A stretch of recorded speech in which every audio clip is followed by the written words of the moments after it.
Yes! Miss Orly? I'm Kitty.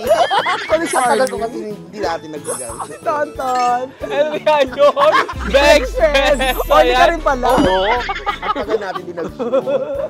Kasi Diwata kasi. Oo. Kasi natin Diwata. Ringkado tayo ni Diwata. Hindi ba natin alam pangalan natin? So, ayan, gabi na ulit, kaya naman magpo-food trip tayo ulit. Kaya hindi pa tayo nagdi-dinner, di ba? yes, tama ka dyan, Miss O. Ikaw, Orly, ano masasabi mo? So, nandito tayo ngayon sa Manila. Yes, Tondo, Manila, ang hometown ni Mami Kitty. So, Yes. Exactly sa may Elcano Market. Yes, Yan, yes. Elcano Street. Divisoria. Yes, Divisoria. dinayo po natin dito mga isa sa mga sikat nilang kainan. Yes, yung nagte-trending dito. Yes. Siyempre pag trending na kainan, ibig sabihin nun, masarap yun. Susubukan natin yan. Kung talagang masarap. Oo. Tara. Let's go. Let's go.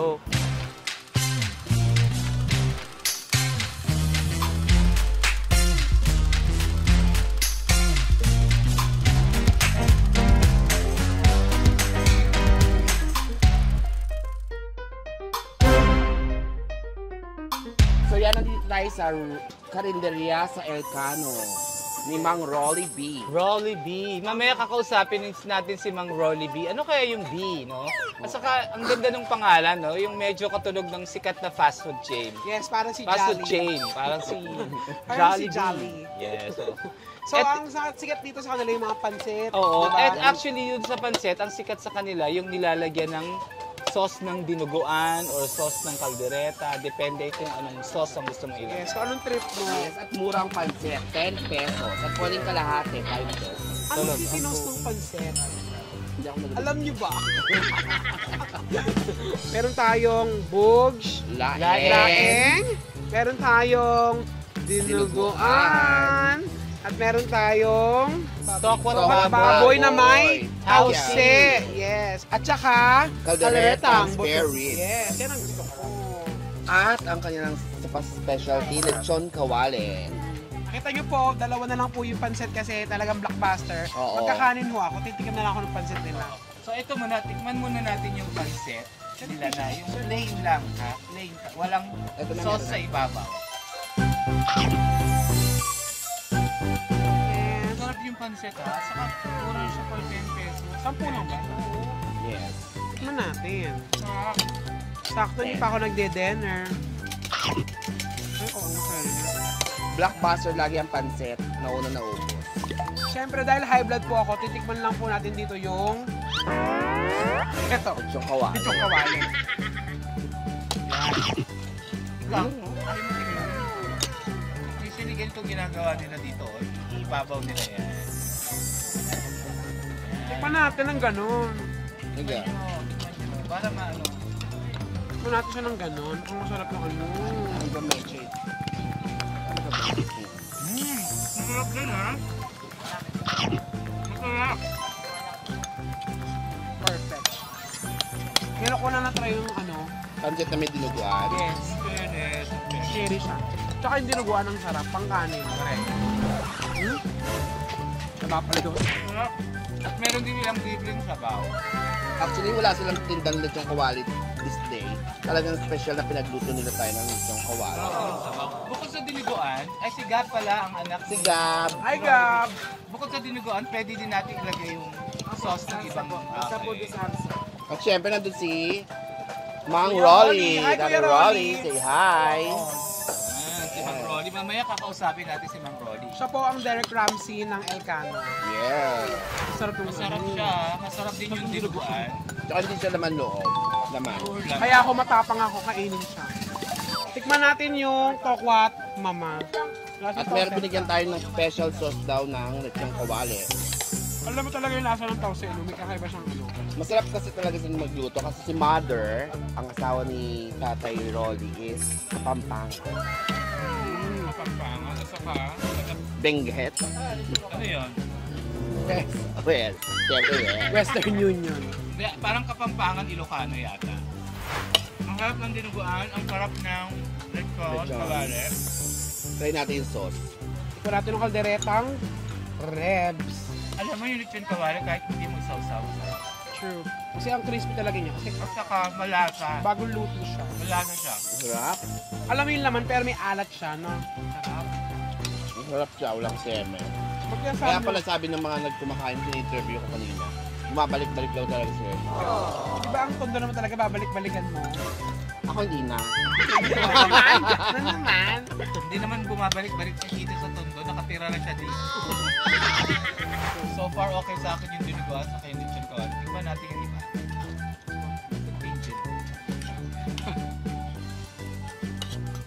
This is tokwat mama. Tokwat baboy na may sauce. Sa pulit yung kawali. Masarap din. Kaya sa inyo yung kawali? Lutong bahay talaga kasi siya. Masarap din yung sauce ha. Siyempre favorite ko, laing. Try natin laing. Okay, laing muna tayo. Tsaka alam mo yung laing hindi tinipid sa sangkap. Malalaki yung baboy niya.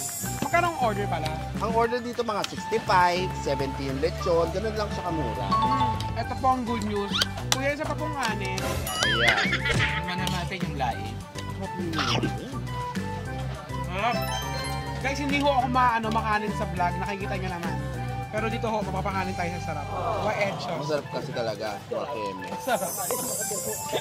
At saka talaga mahilig ka din sa mga karinderya, di ba to? Nga. Tingnan naman natin yung kaldereta. Ang sarap ng laing. Ba't walang ganun yung karinderya sa amin? Kakainis. Masarap din yung kaldereta.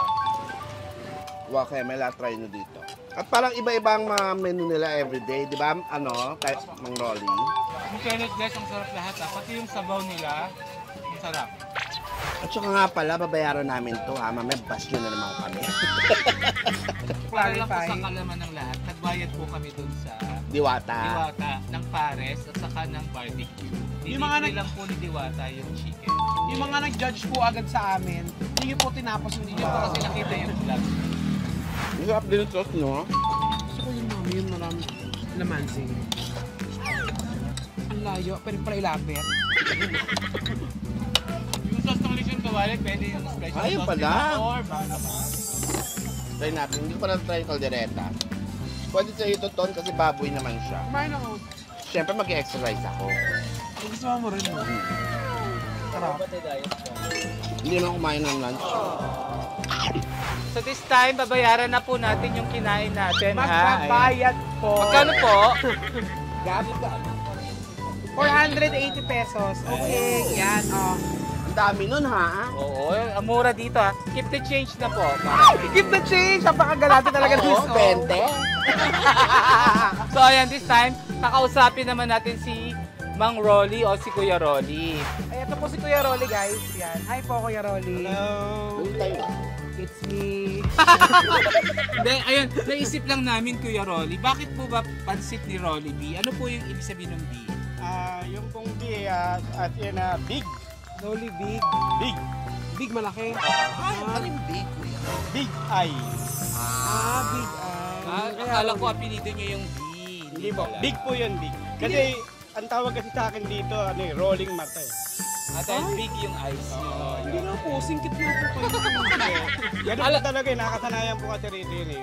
Kasi dito pagka hinanap mo yung karinderya ng Rolly B, sasabihin nun, saan po ba rito yung tindahan ni Rolly, yung malaki mata? Ay, Tinuturo mo. Ano po nararamdaman niyo pag ano? Okay lang, sanay na ako sa ganun. Sanay. Ilan taon na po ba tong karindere? 21. Almost 21. Parang 23 na nga eh, di ba? Oo. Kasi since 2001. Ang sarap po ng pagkain niyo. Hindi po kami nag-joke. Ang nakadalawang kanin ho ako. Ano kasi, sabi ko sa asawa ko, galingan.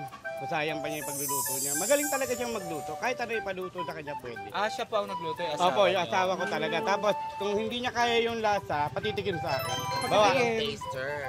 sasabihin ko, kulang ng ganun, kulang ng ganyan. Okay na yun. Pagkatapos yung po tumigam, nagkikiss kayong gano'n. Ayaw niya. Pangit daw kasi ako. Yeah. Ang gagwapo at ganda kaya ng mga anak ni Mang Rolly. Oo, Crush nga ni Kitty si ano. Gap. Ay, pa-shoutout daw kay Lady. Camille. Lady Camille Spirit. Pinuto anak. Ay, at saka si Ate Gina pala. Sa kupang Gina Sigarat. Hi, Ate Gina! Lagi nanonood ng BPM sa akin. So, Mang Rolly, noong 2001, dito na kayo nakapwesto. Hindi. Meron kami isang pwesto noon sa loob. Sa may malapit sa pinaglulutuan namin. Dito din, sa Oo. market. Nag-umpisa kami ron talaga 2001, pa-konti-konti lang. 2 kilong minudo, 2 kilong dinuguan. Ngayon, ilang kilo na ba? Marami na ngayon eh. Sa isang Yung tutaan. dinuguan namin, umabot na ng 12 kilos. So, ibig sabihin marami. Anong oras po kayo nag-start magtinda? Yung pagtitinda namin, 4:30. Hanggang ganitong oras, 10:30. Ganun. Ubus ho lagi, ulam pero. Ubus naman. Dito na rin ho kayo kumakain. Oo, pagka, dito na rin. Pagka inabot ng gutom, dito na rin ako kumain. Actually, sabi nila ang bestseller po dito yung pansit. Opo. Kasi in fairness sa pansit, mura na, masarap pa. Pwede ka lahat eh. Oo. Ilang kawa po ang nauubos na luluto? Yung upitan namin noon, 3 kilo lang eh. Ngayon, yung niluluto namin, hindi na kahinabutan. Halos umaabot na ng 20 kilos yun. Malaki yung kawa eh. Bongga talaga. At saka maganda yung dadaanan ng mga tao kasi palengke. Tapos araw-araw po yung pansit. Opo, tsaka yung dinuguan. Oo. Pero yung ibang ulam, iba-iba po. Opo, yung iba-iba yung putahe namin, maliban doon sa dinuguan. Kasi yung dinuguan kasi nila, favorite nila yung pancit na may toppings sa dinuguan. In fairness, try nyo po yun. Yung pansit na may toppings na. Sa TikTok. Sarap talaga. Marami Thank you, lang. Mang Rolly ha. Nasa Hindi, Mang Rolly, may suggestion po si Tonton. Dapat po meron na kayong soundtrack. Meron na kayong theme song. Yes. Sisimulan yun ng We could have had it all. Pwede. Rolling in the beat. Rolling in the beat. Ganun. Rolling in the Rolling in deep. the Rolling in the beat. So ayan, maraming salamat, Mang Rolly. Thank you, Rolly. Thank you rin po. Siyempre, thank you, Gab. Tsaka yung mga sister. Thank you. Sarap. Guys, kung mapapasyal kayo dito sa may Elcano Street. Street sa may Tondo, Manila. Kaanan nyo to. Sulit yung mga pagkain nila. Solid. Ako in fairness ako for me lang, ang nagustuhan ko yung pansit, yung dinuguan, at saka yung lechon kawali. Masarap. Ako rin, tinipan ko lahat. Pinaka the best para sa akin ng dinuguan. Ba't naubos mo yung lechong kawali? Side yun. Ilalagay mo sa loob dinuguan. Yes. Try nyo dito, promise. Ang sarap. Wakem. Si Britney Saka Spears nga mura nagpunta na. dito. Ako nga pinunta ako. At saka Dinayo in ko. fairness, mura lang. Mura na, masarap pa. Kapatagal si Keroli. Hindi, sa iba kasi mura na, madumi pa. Malinis, marumi pa. Ayan ano. Masarap. Hindi kasi na rin. Ayan, punta po kayo dito guys, kung mapapagaan kayo sa may Divisoria, sa may Recto, sa may Tondo, dito sa may Elcano Street. Ang karinderya sa pansit ni Elcano. Rolly B. Yes, nakakaloka lang pumunta rito kasi yung mga truck na nag-aaway-away sa daan. Yun nga lang, hindi kayo pwede mag-park, pwede kayo mag-motor. Nagte-take out din po, no? Marami din take out. Pwede rin deliver. Meron ba silang FB page? May FB page. Meron din silang FB page. Lumuha siya na konti. Ang galing mo talagang kumonta. Thank you mga BF, maraming salamat. Thanks mga BF. Try nyo dito. Ayan, abangan nyo po ulit kami sa aming mga susunod pa na vlogs. Ang aming pa mga susunod na food trips. Yan, marami Yes. pa yan. Invite ko kami sa inyo, PM nyo namin sa Facebook niya para alam niyo pupuntahan Oo, namin. follow nyo po yung aming mga social media accounts ha. Yung aming Yes. Facebook page meron na rin po. At maraming salamat po dahil 600,000 subscribers na Yes! tayo sa YouTube. Thank you so much. Maraming salamat mga BFs. Bye mga BF.